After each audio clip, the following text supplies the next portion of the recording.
The quarantine protocol says people are numbers, and today I'm supposed to erase 47 of them. Shelter 17 smells like antiseptic layered over fear, the kind that never fully washes out. The walls are raw concrete, sweating slightly under yellow emergency lights that make everyone look sick, even the healthy ones. Timers glow red along the corridor walls, countdowns with no labels, no explanations, just time running out, 1 second at a time. I keep my face neutral, calm, professional. Inside, I feel like my ribs are too tight around my lungs. Coordinator, Elliot? A woman asks, clutching a clipboard like it's armor. She's a beta, early 40s, trying very hard not to panic. Is it time? I nod, because nodding is easier than lying out loud. I'm here to review status. Behind her, the shelter's residents pretend not to stare. A family of 3 huddles near the far wall, 2 parents, 1 kid no older than 6, wrapped in a blanket that's clearly too thin. A pregnant Omega sits on a folding chair, hands resting protectively over her belly, eyes sharp despite the exhaustion. An elderly man leans against a support column, his quarantine bracelet blinking an unhealthy yellow. 47 units. That's what the system calls them. My wrist console vibrates. Once. Sharp. Official. Sector C17. Clearance authorization, ready for confirmation. I don't open it right away. I already know what it says. I've read enough of these to recognize the rhythm. The language is always the same. Clean, bloodless, almost elegant in its cruelty. When I finally pull the file up, my jaw tightens. No names. No ages. No conditions. Just numbers. Units remaining. 47. Evacuation status, NA. If this story caught you, subscribe. More are waiting. Clearance window, 30 minutes. Authorization, Commander Brent Knox. I stare at his name longer than necessary. Knox doesn't waste words. If his signature is on a clearance order, it means the decision has already been made somewhere far above both of us. The protocol doesn't care if the people inside are sick, scared, or still breathing. It only cares about efficiency. Clearance doesn't mean relocation. It means removal. My stomach twists, sharp and familiar. I hate that I recognize the feeling. I hate that part of me already knows how this usually ends. Coordinator? The pregnant Omega asks quietly. Are we being moved? Her voice is steady, but her scent isn't. Anxiety curls in the air, sweet and metallic. I swallow. I'm still reviewing, I say, which is technically true. I walk deeper into the shelter, past stacked cots and ration crates stamped with expiration dates that came and went weeks ago. The timers on the walls tick louder here, or maybe that's just my pulse in my ears. 30 minutes. That's how long it takes for a sector to go from active to cleared. I picture the transport manifests I've never seen filled out, the convoys that never come back, the reports marked completed with no follow-up. Clearance is a neat word. It sounds like resolution, like order, like nothing screams on the other side of it. I open the confirmation prompt. Confirm clearance, yes, no. My finger hovers over the screen. Protocol says I'm supposed to press yes, file the report, and walk out before the alarms start. Protocol says emotions compromise efficiency. Protocol says people are numbers. I think of the kid in the blanket, the old man's blinking bracelet, the Omega's hand on her stomach. I think of Brent Knox's name at the bottom of the order. Clean, final, unquestionable. Something hot and furious coils in my chest. No, I whisper, even though no one is close enough to hear. I lock the screen without confirming. The system will flag it. Of course it will. Missed confirmations always do. Someone will notice. Someone will come, but not yet. I slide the console back onto my wrist and turn toward the waiting faces. Everyone, I say, forcing my voice to stay level. We're on a temporary hold. It's not a lie, not entirely. It's just the first crack in the protocol, and I have a feeling it won't be the last. The command center looks nothing like a place where people die. It's all glass and steel, clean lines and colder light, the kind that makes everything feel temporary and controlled. Wall-sized screens track quarantine zones in neat grids of green. yellow and red.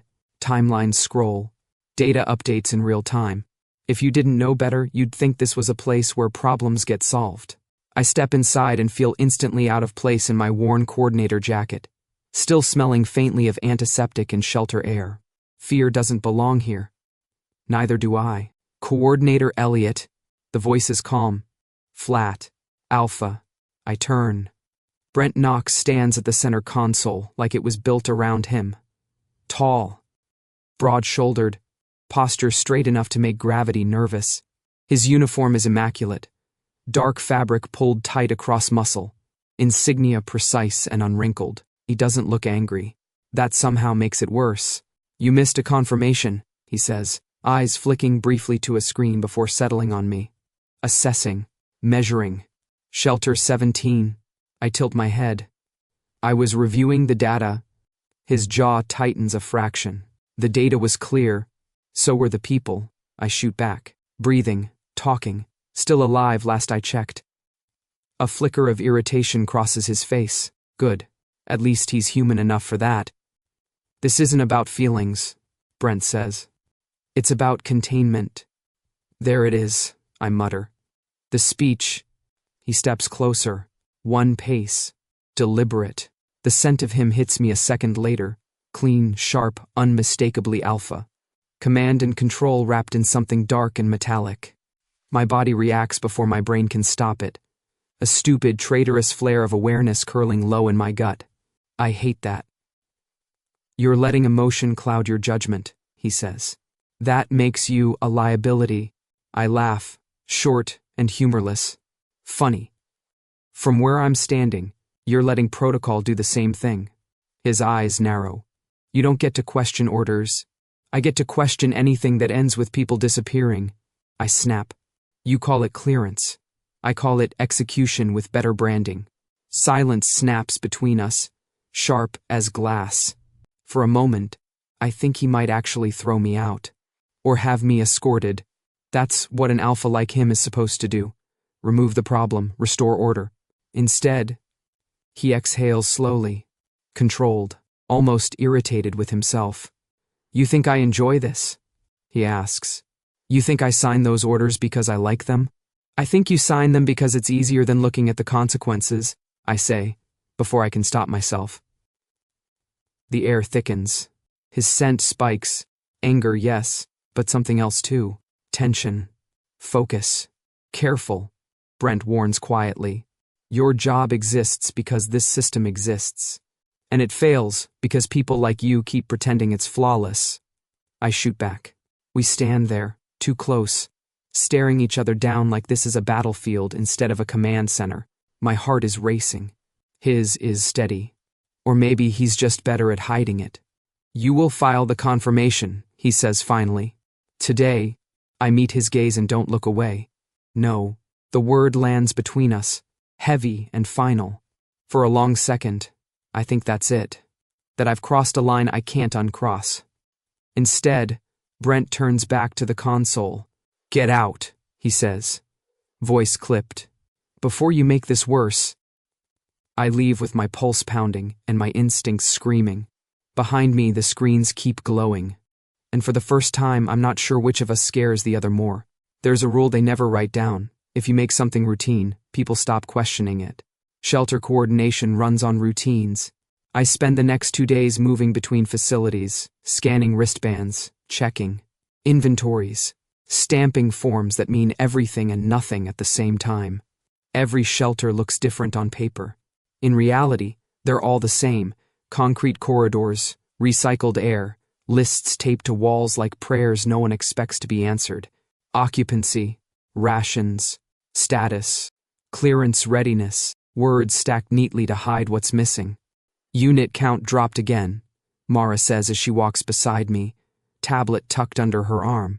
She's a beta medic with tired eyes and a sense of humor that's kept her sane longer than most.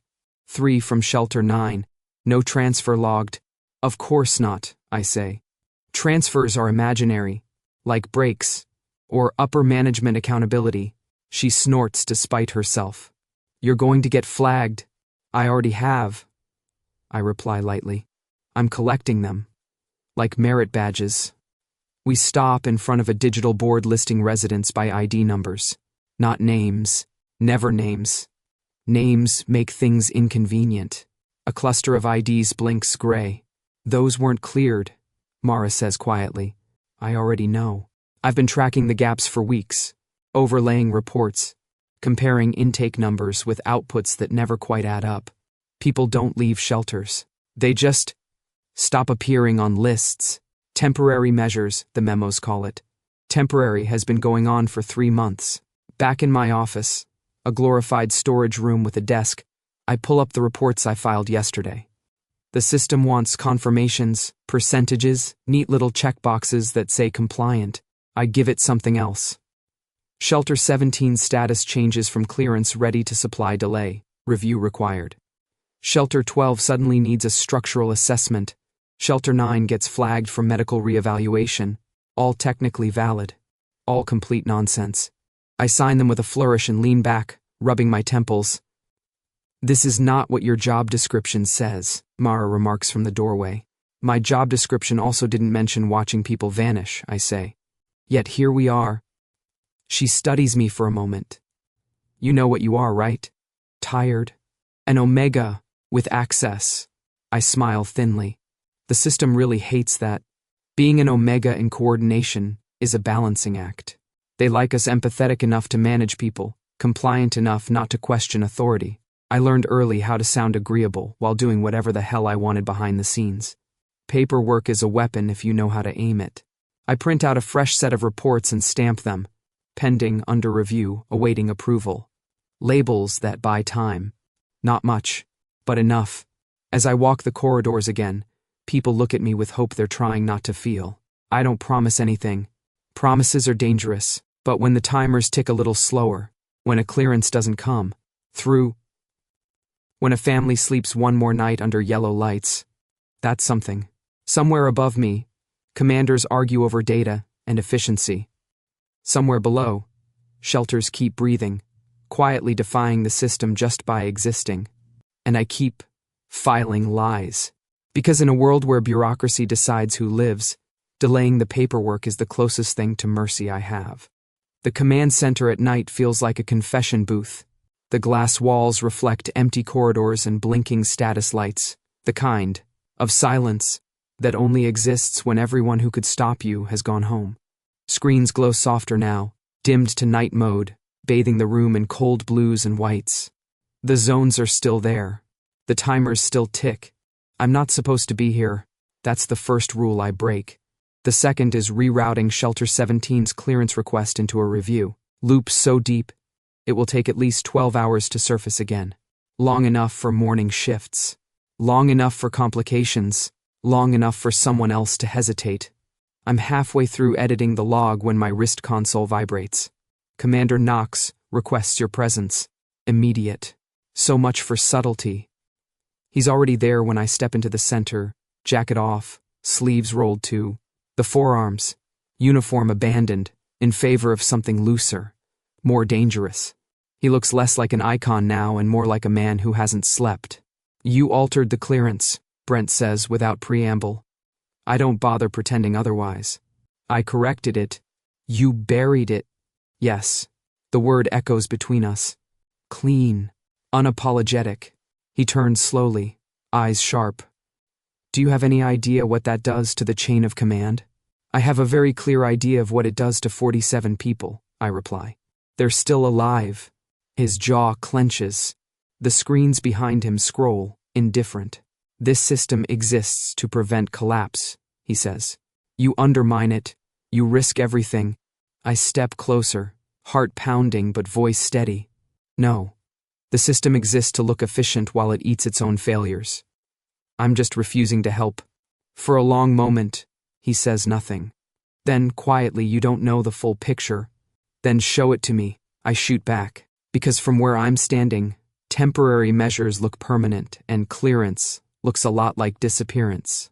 His scent shifts, frustration, anger, and something dangerously close to doubt. It makes my stomach twist. You think I don't see the gaps? Brent snaps. You think I haven't noticed the numbers not adding up? Then why are you still signing? I ask. The question lands harder than I expect. He looks away first, turning toward the screens like they might answer for him. Because if I don't, he says, lower now. Someone worse will. There it is. The crack. I don't soften. Not yet. That's not leadership. That's surrender. He spins back to me, eyes blazing. And what you're doing is reckless. Maybe, I concede. But it's human. The silence stretches. The command center hums around us, a machine waiting to be fed. Finally, Brent exhales slowly, controlled, deliberate. This never happened, he says. I blink. Excuse me? You altered a clearance order, he continues, voice clipped. By protocol, I should file a violation report. Suspend you. Remove your access. My pulse spikes. And I won't, he says. Not tonight. Something cold loosens in my chest. Not relief. Surprise. He meets my gaze. And for the first time, there's uncertainty there. Not weakness. Questioning. Don't mistake this for approval, he warns. You're playing with fire. I nod once. So are you. As I leave the command center, the doors sliding shut behind me, I realize something dangerous. I didn't just break protocol. I made BRENT KNOX hesitate.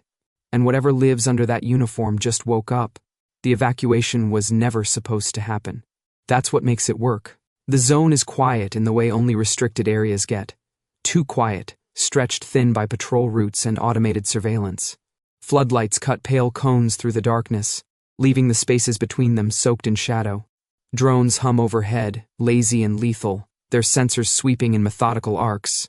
I hate nights like this. Everything feels sharper, louder. The air tastes like metal and ozone. Route is clear for 90 seconds, Brent murmurs into his comm, eyes tracking the nearest drone. He's in tactical gear now, stripped of insignia, looking less like a commander and more like a ghost. After that, we're improvising. I glance at him. Comforting. He almost smiles. We move fast, me leading the evacuees through a service corridor that technically doesn't exist, Brent shadowing the rear. 3 adults, 1 kid, 1 Omega, who's limping but refusing to slow down. Their fear clings to the air, thick and sweet. Eyes forward, I whisper. Don't run unless I say so. The kid nods like this is a game. I hate how used they all are to taking orders. The first patrol passes without incident. The second comes too close. Drone, 10 o'clock, Brent says sharply. I freeze, heart slamming against my ribs. The drone's sensor beam skims the edge of the corridor entrance, close enough that my skin prickles. Go, Brent orders. I'm not leaving you. That's not what I meant, he snaps, already stepping out of the shadows. He draws the drone's attention with a deliberate movement, tossing a signal flare into the open. The drone swivels, locking on. Brent, I hiss. Move, Elliot. I don't argue. I shove the evacuees forward, adrenaline burning through me as the corridor narrows into a maintenance shaft. The alarms don't go off, yet, but the hum of the drone shifts pitch, angry now. A sharp crack echoes behind us. I spin back just in time to see Brent stumble, one hand clamped over his shoulder. Blood darkens the fabric between his fingers. Damn it, he mutters, teeth clenched. Grazed. Grazed my ass, I say, grabbing his arm as he staggers into the shaft. Sit. Now. There's no time. There is if you don't bleed out, I snap. The Omega helps brace him while I tear open a med patch, slapping it onto the wound. Brent hisses but doesn't pull away. Next time, I say tightly. You warn me before playing hero. He lets out a breathless laugh. Next time you don't argue with an alpha in a firefight. We lock eyes for a second. Heat. Tension. Something unspoken passing between us. Next time, I say, we plan better. The drone passes overhead, confused, then drifts away, its target lost. We move again, slower now, sticking to the deepest shadows until the extraction. Point comes into view, a nondescript transport bay, dark and waiting. When the doors finally seal behind us and the evacuees are ushered into safety, my knees nearly give out. Brent leans against the wall, pale but upright. Still think I'm just a heartless uniform? I snort, adrenaline finally easing. Don't let it go to your head. You're still insufferable. He smirks. You coordinated that run flawlessly. Don't get sentimental. But as we stand there, shoulder to shoulder, catching our breath in the dim light, I realize something's shifted. We didn't survive that because of protocol. We survived it because we trusted each other, and that might be the most dangerous thing yet. I break into the server at 2:17, not because I want to, but because I can't sleep. The office is dark except for the soft glow of my console and the low hum of the secured terminal. This room was designed to discourage curiosity. No windows, no personal screens, access layers stacked like warning signs. I've spent years learning how to slip between them. Tonight, my hands shake anyway. The server accepts my credentials after a pause that feels too long, like it's deciding whether I deserve to know what's inside. Folders unfold in sterile hierarchies. Logistics, compliance, attrition. That last one makes my stomach drop. I open it. Subfolder, unviable units. The name hits harder than any weapon. I tell myself, it's just another list, another euphemism, something ugly but abstract. It's not. Rows of entries scroll past, each tagged with a sector code and a timer. Not dates, not deadlines. Countdowns, hours, minutes, seconds. I scroll faster, breath shallow, recognizing shelter numbers. 17, 9, 12, all the places where people didn't transfer, where reports went gray.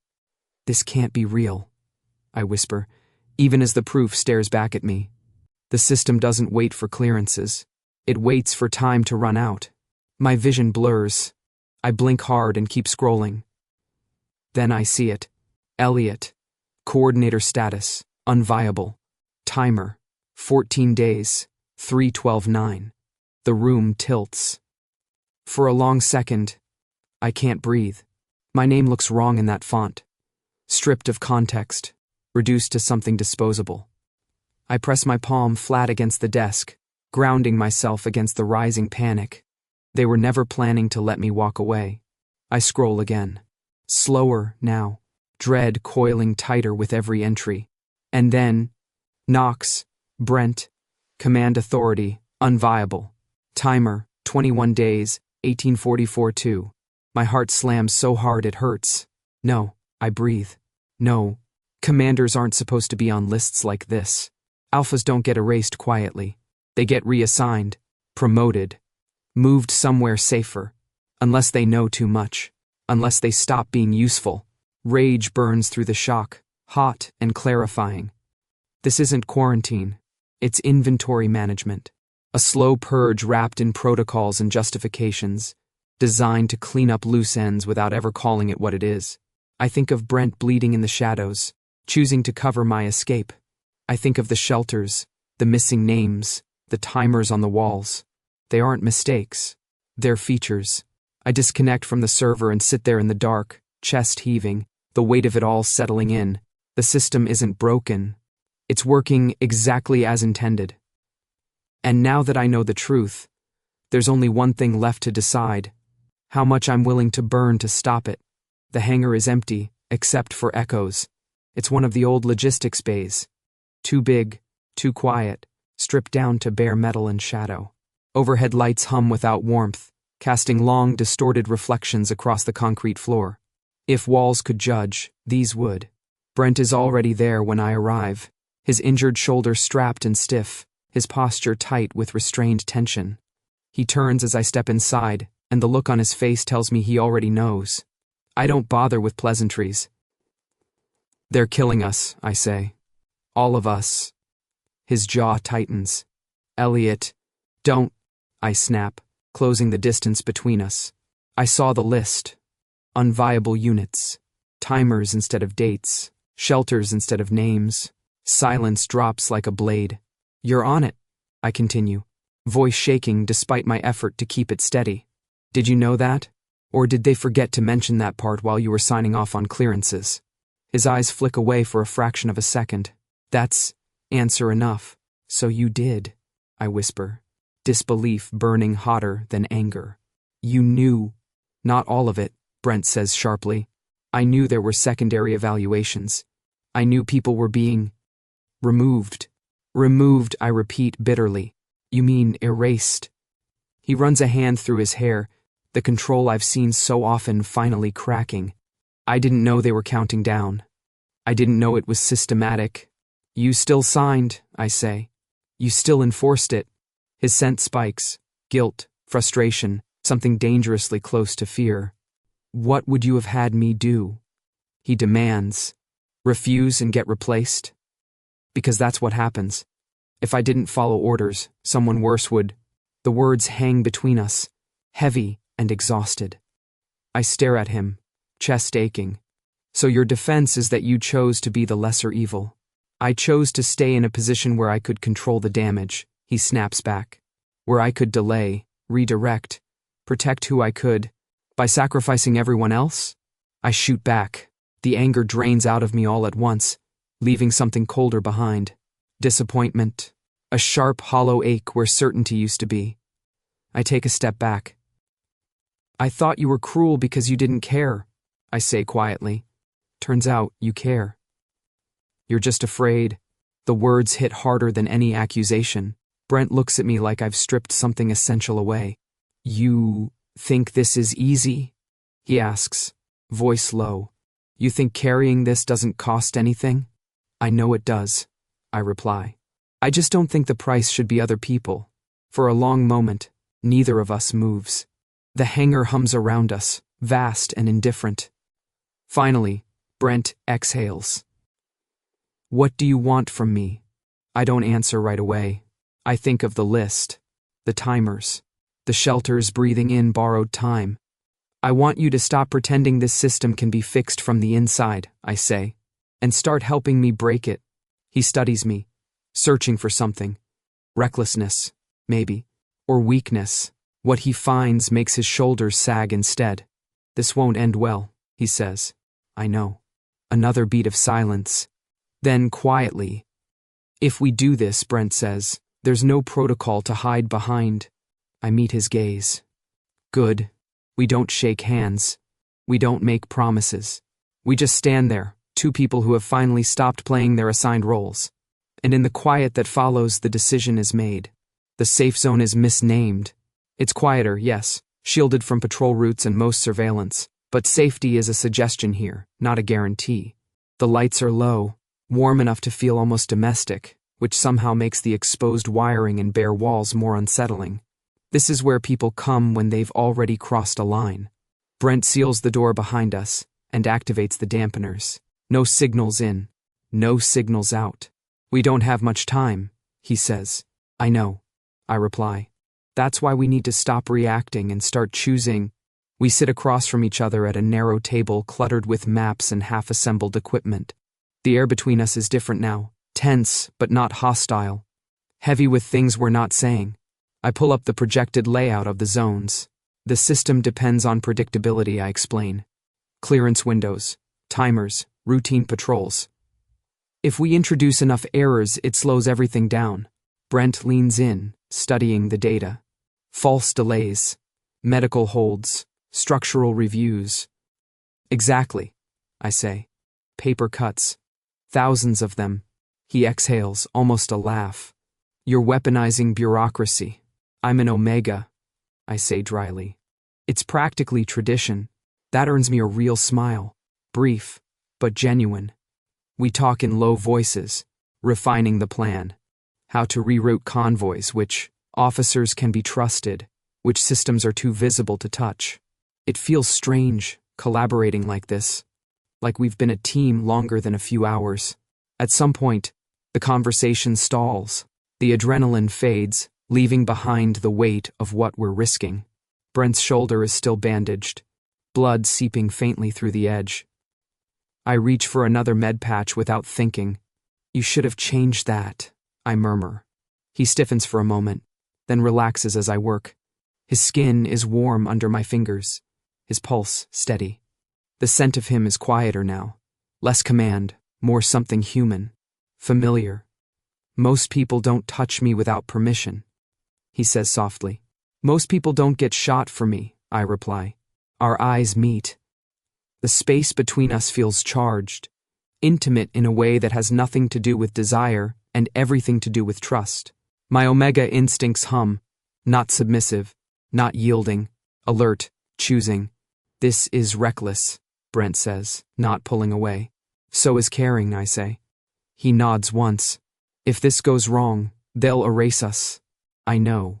And you still want to do it? I don't hesitate. Yes. Another pause. Then he extends his hand, palm up, not a command. An offer. I take it. The contact is brief, grounding, a silent agreement sealed without titles or hierarchy. In this moment, Alpha and Omega don't matter. Only the fall. And the fact that, for the first time, we're choosing to trust the person standing across from us to catch us when it comes. Once you see the pattern, it's impossible to unsee it. The quarantine isn't a wall. It's a filter.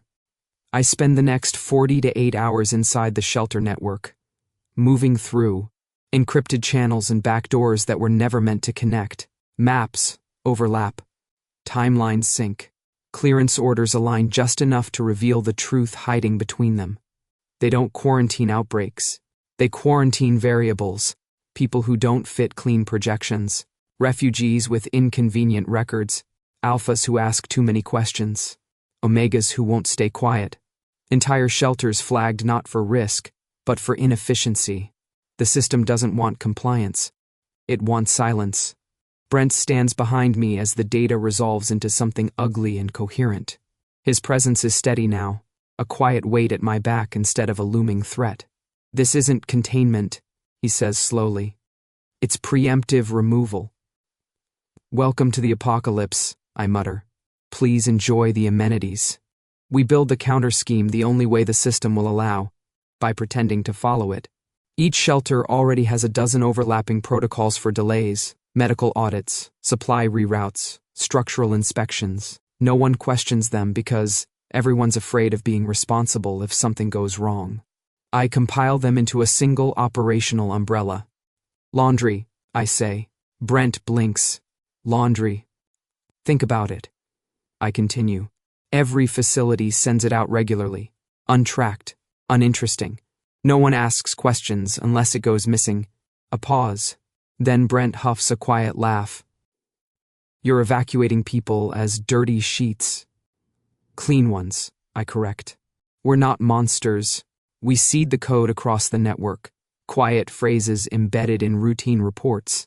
Laundry delayed. Laundry rerouted. Laundry requires off-site processing. To anyone watching, it's logistical noise.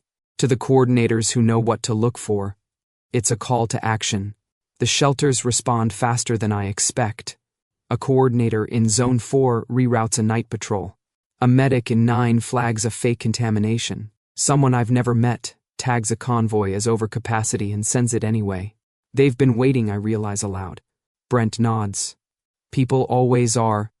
We move through shelters under the guise of inspections, leaving behind instructions disguised as checklists. Which timers to stall, which officers to avoid, when to move, and when to freeze. I joke because if I don't, the weight of it will crush me.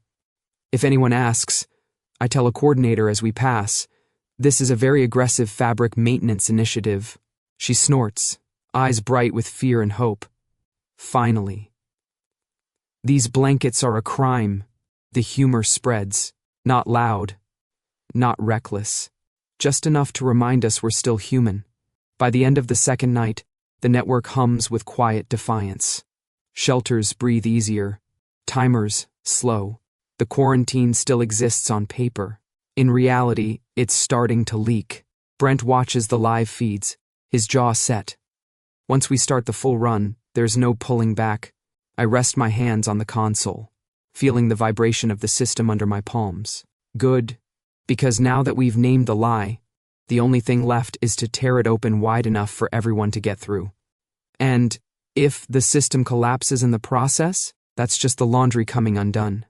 Everything goes wrong at once. That's how I know it's working. Multiple zones light up on the command grid, alarms blooming like red bruises across the map. Convoys reroute. Timers stall, then reset, then stall again. The system tries to correct itself, choking on the volume of errors we've fed it. Zone 12 is moving early, someone reports over the channel. Zone 4 lost patrol sync, another voice adds. Drones are circling but not locking. I stand at the center of the storm, hands flying over controls that were never meant for someone like me. An Omega coordinator. Emotional. Replaceable. Not tonight. Proceed, I say.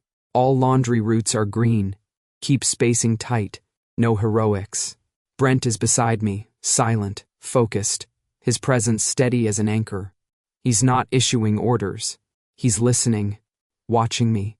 The system lags, just a fraction of a second too long, and that's when the first real failure hits. Commander. A sharp voice cuts in. This is Captain Harlow. You're going to want to abort. I stiffen. Harlow wasn't on the trusted list. Why? Brent asks evenly. Because you're about to compromise the entire quarantine, Harlow replies. I've already flagged the irregularities. Internal review is inbound. My stomach drops. Betrayal always sounds calm. Shut him out, I say, already rerouting channels. Too slow. Security protocols slam down across 2 zones. Hard-locking exits. One convoy freezes mid-transfer. Panic ripples through the feeds. Faces turning toward cameras, hands raised, confusion spiking. Elliot, Brent says quietly. We're losing them. No, I don't let myself think. Thinking is a luxury. I pull up the manual. The real one. The one no one reads because it's buried under layers of policy. Emergency command transfer. Obscure. Rarely used. Dangerous. Override, I say. Fingers steady despite the burn in my chest. Manual authority shift. The system hesitates, then accepts. Every screen in front of me flickers. Acting command. Elliot. Coordination. Brent turns to me sharply. You can't. I can, I say, voice hard. And I am. Harlow's channel lights up again, furious now. This is illegal. So is murder with better paperwork, I snap, cutting him off. I reroute power, kill the locks, flood the zones with false all-clear signals layered under legitimate authorizations. The system buckles, trying to reconcile commands from 2 authorities. It chooses speed. Convoys move. Shelters empty. People run, not in panic, but with purpose. Zone 9 is clear, someone reports, breathless. All units transferred. 12 is moving again, another voice says. They're out. My hands ache. Sweat slicks my palms. The room smells like ozone and adrenaline. A drone feed spikes. Armed patrol approaching one of the last exits. On me, Brent says, already moving. No, I say. You stay. He stops. Looks at me. This time he doesn't argue. Yes, sir, he says quietly. And something in my chest cracks wide open. He relays my orders without hesitation, rerouting teams, pulling patrols back at the last second. He follows my lead like it's the most natural thing in the world. The final zone clears under fire, sirens screaming, lights strobing, but it clears. Then, just as abruptly, the system stabilizes. The alarms fade. Silence crashes down, loud and unreal. I sag back against the console, breath shaking, the weight of what we've done crashing over me all at once. Brent steps closer, eyes searching my face. You took command. I let out a weak, breathless laugh. Burned the manual too. He nods once, slow and solemn. You saved them. I don't feel like a hero. I feel like someone who finally stopped asking permission. And somewhere in the wreckage of protocols and lies, a truth stands clear. Tonight, an Omega gave the orders, and an Alpha chose to follow. The last zone is never the loudest. It's the quiet one that kills you. Zone 17, what's left of it, lies under emergency lockdown, a dead pocket on the map where signals fade and systems hesitate. The lights flicker like they're deciding whether to stay on. The air smells burned, metallic, wrong. Extraction window is collapsing, I say into the comm, scanning the feed. We have 3 minutes. 2. Brent corrects. Voice tight. Figures. The transport is already loaded. Families packed shoulder to shoulder, eyes wide but determined. 1 corridor left. 1 door between them and whatever comes next. I step forward, overriding the final lock manually. My hands shake this time, adrenaline crashing into fear. Elliot, Brent says sharply, pull back. We can seal from here. If I seal it now, I snap. They're trapped with me. Silence. Then I'm coming in. No, I say. You're not. A burst of static answers me instead. The system glitches. 1 last spasm of resistance, and the corridor alarms howl. Red lights strobe. Automated defenses wake up angry. Motion detected. The system drones. Unauthorized presence. I shove the door controls harder, pain flaring as the panel sparks. The lock gives way with a scream of metal. Move, I shout. All of you, move. They do. Fast, desperate, real. A sharp impact throws me sideways. I hit the floor hard, breath punched from my lungs as something heavy slams into my leg. The automated turret whirs to life, barrel tracking. Time slows to a razor-thin line. I think of the list. The timers. The lie. I think of Brent's hand in mine. The turret fires. The shot goes wide, deflected by a sudden explosion of force as Brent crashes into the corridor, armor smoking, rifle blazing. He takes the hit meant for me, momentum carrying him forward as he drags me out of the turret's line of fire. What the hell are you doing? I gasp. Disobeying you, he growls, hauling me up as another shot scorches the wall behind us. We dive behind a support column. My heart is trying to escape my chest. I gave you a direct order, I say, half laughing, half hysterical. He meets my gaze, eyes fierce and unyielding. I know. The transport doors start to close. The last evacuee stumbles inside. The system's voice rises, panicked now. Final clearance imminent. Brent grips my collar, pulling me close enough that I can feel his breath. The world narrows to this moment, this choice. I choose you over protocol, he says, and then he shoves me toward the transport. I hit the deck hard as the doors slam shut, the engines roaring to life. Brent dives in after me at the last second, the hull shuddering as we lift. For a heartbeat, there's nothing but noise and motion. Then, silence. We're airborne. I lie there, staring at the ceiling, limbs trembling, the aftermath crashing over me in waves. Brent collapses beside me, chest heaving, his armor scorched and cracked. You almost got us both killed, I whisper. He turns his head, a crooked smile breaking through the exhaustion. Worth it. Fear drains out of me all at once, leaving something raw and bright in its place. We didn't say it. We didn't need to. The protocol failed. But we didn't. And as the transport carries us away from the last burning zone, I know. Whatever comes next, we're no longer running alone. The sky outside the quarantine line looks unreal. Too wide. Too blue. Like a mistake someone forgot to correct. We land at a temporary relocation site just before dawn, the transport doors opening to cool air and stunned silence. People step out slowly, blinking like they've forgotten what open space feels like. Some cry, some laugh, some just stand there, hands shaking, breathing like it's the first time. No alarms, no timers, just space. I watch them scatter, families reuniting, med teams moving in, names being spoken out loud again instead of numbers. The pregnant Omega from Shelter 17 sinks onto a bench, laughing through tears as a medic checks her vitals. You're safe, I hear someone tell her. Safe. The word feels fragile, but real. Behind us, the system fractures, not in a dramatic collapse, but in 1,000 quiet failures. Reports don't match. Chains of command tangle. Investigations launch and stall at the same time. No one wants to touch the mess we left behind. Officially, it's called a procedural irregularity. Unofficially, it's a nightmare. Brent and I are summoned 2 days later. Not arrested. Not praised. Transferred. A clean reassignment notice slides across a polished desk. No accusations, no apologies. Just a new jurisdiction, far from the zones we broke open. You're lucky, the official says without meeting our eyes. This could have gone differently. Brent's expression doesn't change. Mine doesn't either. We don't argue. Heroes get statues. We get moved out of the way. The relocation site grows quieter as the days pass. People leave in waves, toward relatives, toward new assignments, toward lives that don't include concrete walls and yellow lights. I help coordinate the last transfers. My role suddenly lighter, less guarded. Brent finds me one evening at the edge of the camp, watching the sun sink low. They won't rebuild the zones, he says. Good, I reply. They shouldn't. We stand there in companionable silence, the weight of it all settling into something manageable.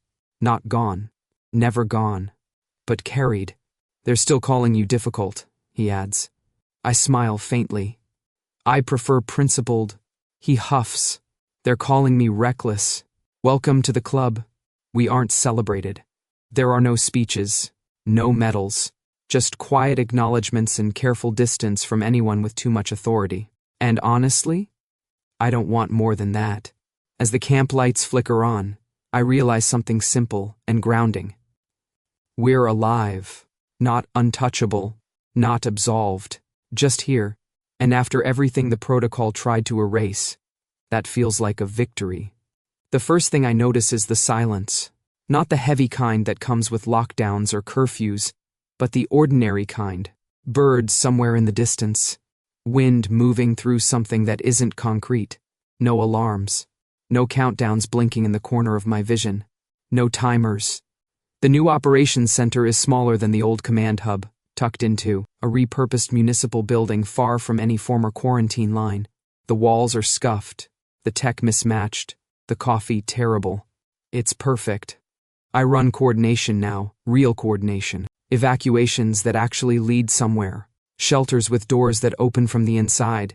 Names in the system instead of unit numbers. People argue here. Complain. Joke. Live. Coordinator Elliot, a voice calls, teasing. Your laundry is late. I look up to see Mara leaning in the doorway, arms crossed, a grin tugging at her mouth. She's still a beta medic, still exhausted, but her eyes don't have that hollow edge anymore. Impossible, I reply. Our fabric maintenance initiative is flawless. She laughs and walks off, shaking her head. Across the room, Brent watches the exchange with open amusement.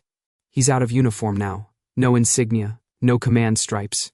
Just a man in a worn jacket, coffee in hand, looking more relaxed than I've ever seen him. You've corrupted the staff, he says. They were corruptible, I counter, weak to sarcasm. He steps closer, lowering his voice. You did good today. I pause, surprised by the sincerity. So did you. We don't define what we are. We don't need to. Whatever labels once mattered burned up with the manual. Alpha, Omega, Commander, Coordinator. Those were tools, not truths. Later, as the sun dips low and the building empties out, we step outside together. The city hums beyond the lot, messy, loud, alive. I still wake up sometimes, Brent admits quietly, expecting alarms. Me too, I say. Old habits. He glances at me, something soft and steady in his gaze. If we hadn't broken protocol, I finish the thought for him. We wouldn't be here. A breeze moves through the trees lining the street, leaves rustling without urgency. No countdown, no warning, just time. Turns out, I say lightly, breaking the rules didn't end the world. Brent smiles, slow and real. It just made it bigger. We stand there for a moment longer, neither of us in a hurry to leave. Somewhere behind us, a door closes, not locking anything in, not sealing anything off. Just closing, the way doors are meant to. And for the first time since this all began, the future doesn't feel like something I have to outrun. No more timers, no more erasures, just people. Messy, stubborn, impossible people, choosing each other over protocol. And honestly, I'd burn the manual again in a heartbeat.